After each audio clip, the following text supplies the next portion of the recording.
कर्मों का कर्ज वक्त के किसी भी मोड़ पर चुकाना पड़ता है, चाहे वो इंसान हो या जानवर। एक परिवार में एक कुत्ता था जिसे परिवार का हर सदस्य दिल से चाहता था, परंतु वह कुत्ता हमेशा एक कोने में चुपचाप उदास बैठा रहता था।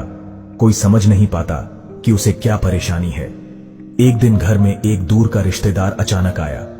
जैसे ही वह घर में दाखिल हुआ, वह कुत्ता पहली बार तेजी से दौड़ा और उस व्यक्ति के पास जाकर पूंछ हिलाने लगा, मानो उसे बरसों से जानता हो। परिवार के सभी लोग हैरान थे, आखिर यह बदलाव क्यों? रात में उस रिश्तेदार ने एक विचित्र सपना देखा। उसके दिवंगत पिता सपने में आए और बोले, बेटा, जब मैं जीवित था इस परिवार से मैंने एक कर्ज लिया था, परंतु उसे चुकाने से पहले ही मेरी मृत्यु हो गई। मेरी आत्मा उस कर्ज से मुक्त नहीं हो सकी और अब मैं इस परिवार का कुत्ता बनकर अपने कर्मों का हिसाब चुकाने के लिए वर्षों से यहां हूं। बेटा, उस कर्ज को चुका दो ताकि मेरी आत्मा को शांति मिल सके।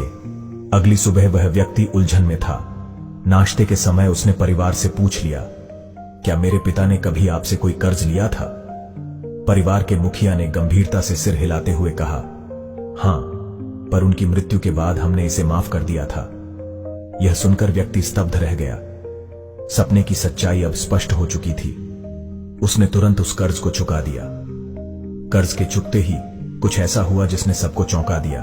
वह कुत्ता उसी दिन मृत्यु को प्राप्त हो गया।